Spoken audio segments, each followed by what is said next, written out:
The easterly wind whipped sand into his face. The clouds parted momentarily, revealing the new moon, and a brief glance to the horizon saw the shifting light of the coming dawn. Time was limited.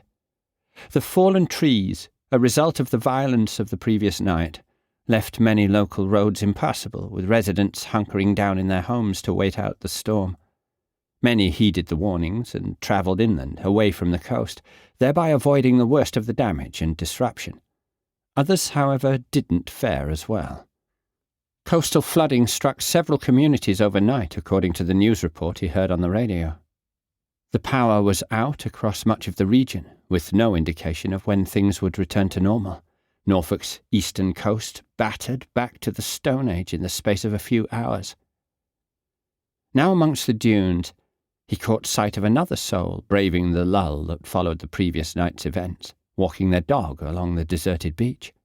Dropping down, he found some shelter from the elements, with the dunes acting as a natural windbreak, and the relative calm allowed him to hear the sounds of the nearby breakers crashing onto the beach. Reaching into his knapsack, he took out his small bundle tightly wrapped in linen.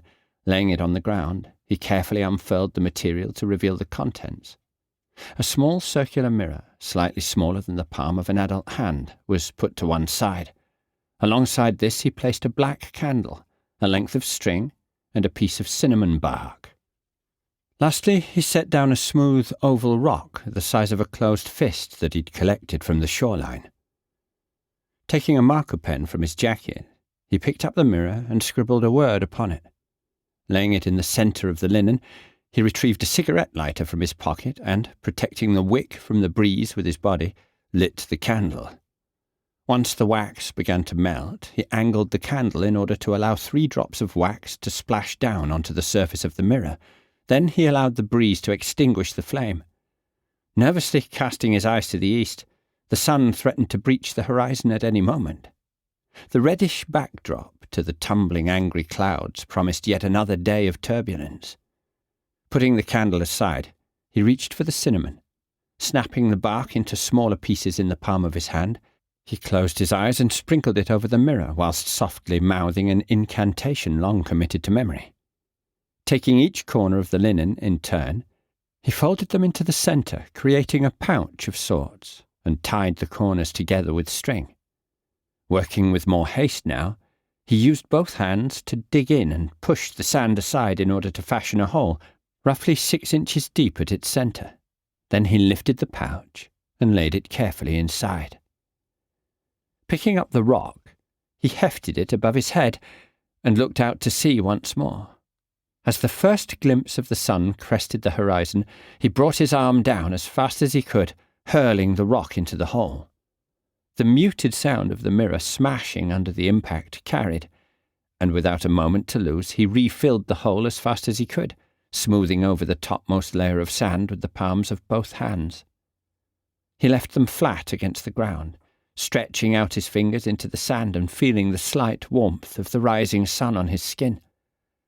Closing his eyes, in that very moment, he was certain the elemental power of the earth coursed through him. The sound of a dog barking came to him on the wind, erratic and shrill. Something about the animal's intensity piqued his interest, and he stood, slowly clambering up to the crest of the dune and looking down along the beach. Barely 40 yards away, the dog, a black Labrador, was standing as if on point, barking to alert its owner, occasionally stopping and leaning into the ground, pawing at the sand and tugging on something at the base of the dunes. Curious, he moved closer, watching as the dog's owner, an elderly man, drew near, pulling the animal away by its collar. For its part, the dog continued to bark excitedly. Making his way toward them, he watched as the man knelt and appeared to be trying to retrieve something from the ground. Approaching, he saw whatever it was wrapped in a piece of material and apparently well buried in the sand. The receding water lapped at their feet, leaving a frothy residue as it dragged sand away from their discovery with each tidal sway.